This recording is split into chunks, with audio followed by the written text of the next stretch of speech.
क्या कभी किसी इंसान के खून से बना हुआ बिस्कुट या केक खाया है? या किसी इंसान के मांस का साबुन बना के इस्तेमाल किया है? नहीं किया ना। आप ये सोच रहे होंगे कि मैं कैसी बातें कर रहा हूँ। नहीं, ऐसा एक महिला ने किया है, जो कि एक साइको किलर थी। इस महिला का नाम लियोनार्डो था। इस महिला ने 3 बेकसूर लड़कियों का कत्ल कर दिया और उनके खून का केक और बिस्किट बना के अपने पड़ोसियों तक को खिला दिया, यहाँ तक कि अपने पति और बच्चों को भी खिलाया और खुद भी खाया। इसके अलावा उसने उनके मांस का साबुन बनाया और उस साबुन से वो रोज नहाती थी। दोस्तों, आज की ये घटना इसी महिला के ऊपर है, जिसका नाम है लियोनार्डा। इससे पहले नमस्कार दोस्तों, मेरा नाम अरविंद है और आप देख रहे हैं मेरा चैनल द रियल स्टोरी। दोस्तों, अगर आप चैनल पर नए हैं तो चैनल को सब्सक्राइब करना ना भूलें और नोटिफिकेशन बेल को ऑन कर लें। दोस्तों, ये कहानी चालू होती है इटली की। यहाँ पे एक कम उम्र की लड़की, जिसका एक बड़ी उम्र का आदमी रेप कर देता है। रेप होने के बाद ये लड़की, जो कि खुद बच्ची थी, प्रेग्नेंट हो जाती है।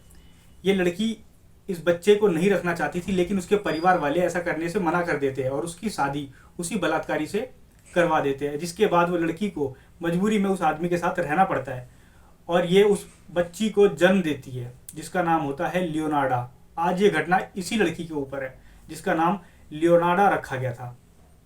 लियोनार्डा को शुरू से ही अपनी माँ से घृणा मिलती थी। उसकी माँ उसे बात बात पे मारती थी, पीटती थी, धुतकारती थी, उसे कोसती थी। लियोनार्डा हर वक्त मानसिक तनाव में रहती थी। जब वो थोड़ी बड़ी होती है तो वो आत्महत्या करने की 2 बार कोशिश करती है, लेकिन उसके माँ बाप उसको बचा लेते हैं। धीरे धीरे समय बीतता रहता है। ये अपनी माता की घृणा को सहती रहती है। जब ये 22 साल की हो जाती है तो लियोनार्डा की माँ इसके लिए अमीर घर का लड़का ढूंढती है। वो इसलिए ढूंढती है कि ताकि अमीर लड़का इसके बुढ़ापे में भी इसका सपोर्ट कर सके।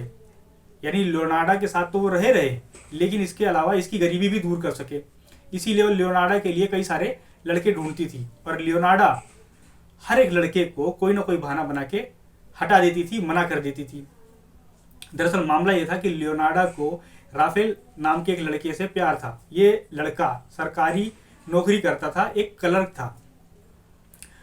थोड़ी बहुत तनख्वाह थी। लियोनार्डा इससे प्यार करती थी और जिसके बाद ये दोनों एक साथ शादी करने का निर्णय ले लेते हैं और ये छुप के शादी कर लेते हैं। जब ये बात लियोनार्डा के माँ को पता चलती है तो वो आग बबूला हो जाती है, उसके सारे सपने टूट जाते हैं और वो लियोनार्डा को एक श्राप देती है और कहती है कि वो जिंदगी में कभी भी खुश नहीं रहेगी। लियोनार्डा ने हमेशा दुख झेला होता है और वो माँ के इस श्राप को दिल से लगा लेती है और उसके दिमाग में ये बात घर कर जाती है। उसके बाद वो अपने पति के साथ यानी राफेल के साथ रहने लग जाती है। कुछ सालों बाद वो एक शहर चली जाती है, दूसरे शहर जहाँ उसके पति का ट्रांसफर हो जाता है और यहाँ पे एक धोखाधड़ी के मामले की वजह से लियोनार्डा को जेल हो जाती है। जब लियोनार्डा कुछ सालों बाद जेल से निकलती है तो वो उस जगह ना रह के अपने पति को लेकर दूसरे शहर चली जाती है। लेकिन इसकी किस्मत यहाँ भी पूरी तरह खराब होती है। जिस घर में वो रहती थी, भूकंप आने की वजह से वो घर भी टूट के खत्म हो जाता है। अब लियोनार्डा क्या करे? वो अपने पति को लेके वो एक और शहर बदल देती है और इस बार जिस शहर जाती है वहाँ पे एक छोटी सी दुकान खोलती है, जहाँ पर वो केक बनाने का काम करती थी और घर के कुछ सामानों को भी बेचती थी। लियोनार्डो का हाथ काफ़ी अच्छा था, केक बनाने में ये काफ़ी अच्छी थी और बातचीत में भी ये काफ़ी अच्छी थी, जिसकी वजह से इसके ग्राहक काफ़ी जल्दी बन जाते हैं। धीरे धीरे पूरे शहर में इसका नाम हो जाता है। लेकिन इसी के साथ साथ इसकी प्राइवेट ज़िंदगी जो थी वो ख़राब चल रही थी। ये 17 बार प्रेग्नेंट होती है, जिसमें से 10 बार इसके बच्चे पैदा होते ही मर जाते हैं। 3 बार इसका मिसकैरेज होता है और इसके सिर्फ 17 में से 4 बच्चे जिंदा बचते हैं। इसको कहीं ना कहीं ऐसा लगता था कि इसकी माँ का दिया हुआ श्राप इसके साथ चल रहा है। इसी वजह से ये ज्योतिष के पास जाती है, कुछ तांत्रिकों के पास जाती है, जिनमें से एक तांत्रिक इसको कहता है कि इसके जो 4 बच्चे हैं उनकी उम्र कम है और ये कम उम्र में ही मर जाएंगे। जिसके बाद लियोनार्डो हमेशा चिंता में रहती थी अपने बच्चों को लेके। जब इसका एक बच्चा 18 साल का होता है और वो कहता है कि माँ वो आर्मी में जाना चाहता है, तो लियोनार्डो को इस बात की चिंता हो जाती है और लियोनार्डा ये सोचती है कि कहीं ना कहीं उस तांत्रिक की बात सच होगी, मेरा बच्चा कम उम्र में ही मर सकता है। अपने बच्चे को वो आर्मी में जाने से मना करने लग जाती है, लेकिन बच्चा नहीं मानता और जिद करके आर्मी में चला जाता है। इसके बाद लियोनार्डा बच्चे की सलामती के लिए उस ज्योतिष के पास यानी उस तांत्रिक के पास चली जाती है और उससे कहती है कि वो अपने बच्चे की उम्र को कैसे बढ़ाए, कैसे उसे सुरक्षित रखे। तो वो तांत्रिक उसे एक राय देता है कि उसे नर बलि देनी होगी। लियोनार्डो इस बात को सोचते हुए अपनी दुकान पे आ जाती है। कई दिन बीत जाते हैं और वो नर बलि के बारे में सोच रही होती है। एक दिन इत्तेफाक से इसकी दुकान पे एक लड़की आ जाती है। जो लड़की जवान होती है, शादी की उम्र होती है। वो अपनी शादी को लेके काफ़ी चिंता में थी और इसी की दुकान में कोने में बैठ के परेशान सी दिख रही थी। लियोनार्डो उससे पूछ लेती है कि बेटी तुम परेशान क्यों? तो वो लड़की इससे कहती है कि वो अपनी शादी को लेके काफ़ी परेशान है। बस यही सुन के लियोनार्डो को उसका पहला शिकार मिल जाता है। वो उस लड़की से कहती है कि वो उसकी शादी एक अच्छे घर में करा देगी, उसकी बातचीत बहुत अच्छे लोगों से है, वो एक सुंदर सा लड़का उसके लिए ढूंढ देगी। लड़की उसकी बात मान जाती है और उससे रोज मिलने लग जाती थी। एक दिन लियोनार्डो इस लड़की से कहती है कि उसने उसके लिए एक लड़का ढूंढ लिया है जो पड़ोस के शहर में रहता है और लड़का देखने में काफ़ी सुंदर है और पैसे वाला है।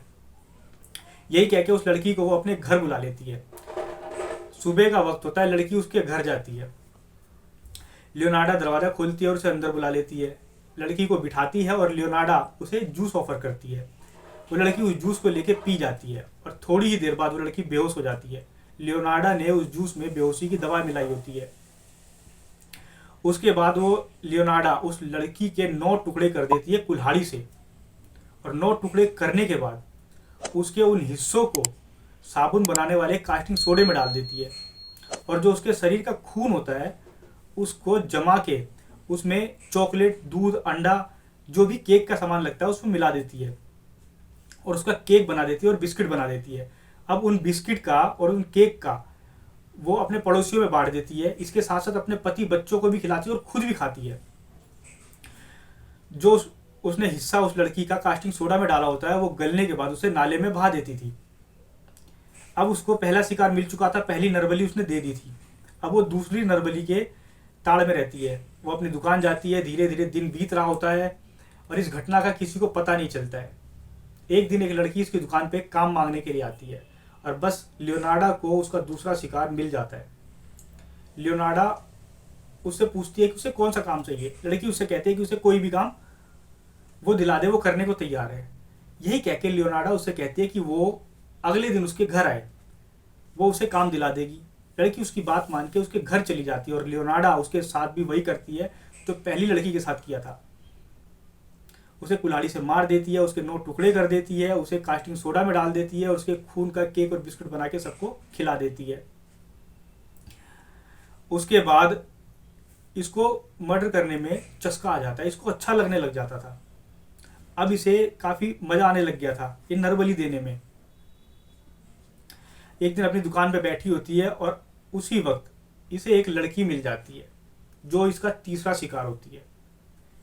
ये इस लड़की को वैसे ही वर्गलाती है, अपने घर बुलाती है, लेकिन इस बार इसने उसके शरीर के टुकड़ों को फेंका नहीं। इसने उसे मारने के बाद उसके खून का तो केक बनाया, लेकिन उसके शरीर का जो मांस था उसमें इत्र और साबुन के अंदर जो भी केमिकल मिलाया जाता है उसे मिला के उसके छोटी छोटी साबुन की बट्टियां बना ली और उसे अपने पड़ोस में बांट दिया और खुद भी उससे नहाने लगी। अब जो तीसरी लड़की जिसे उसने मारा था उसकी एक छोटी बहन थी। उस छोटी बहन को ये पता था कि ये मेरी बहन लियोनार्डो से काफ़ी मिलती है। उसने पुलिस कंप्लेन करा दी थी। पुलिस कंप्लेन कराने के बाद पुलिस छानबीन में लग जाती है। वो लड़की पुलिस को बताती है कि मेरी बहन लियोनार्डो से काफ़ी मिलती थी और उसने उसे अपने घर बुलाया था। पुलिस इसी चीज़ को आगे बढ़ाते हुए लियोनार्डो से पूछताछ करने लग जाती है। शुरू में लियोनार्डो बातों को घुमाती रहती है, बातों को टालती रहती है ताकि वो पकड़ी ना जाए, लेकिन पुलिस जब सख्ती से उससे पूछती है तो वो ये कबूल करती है कि उसने उस लड़की का कत्ल किया है और इसके अलावा उसने 2 और लड़कियों का कत्ल किया है। पुलिस जब उससे पूछती है कि उसने ऐसा क्यों किया तो वो बताती है कि उसने एक तांत्रिक के कहने पे ये 3 नरबली दी है जिससे उसके बच्चों की उम्र जो है वो लंबी हो सके। दोस्तों, ये जो कहानी थी ये इसी सीरियल किलर की थी जिसने अंधविश्वास में फंस के अपने बच्चों को बचाने के लिए, अपने बच्चों की उम्र लंबी करने के लिए 3 मासूमों की हत्या कर दी। आपको ये कहानी कैसी लगी मुझे ज़रूर बताना। मिलते हैं किसी और कहानी के साथ। नमस्कार।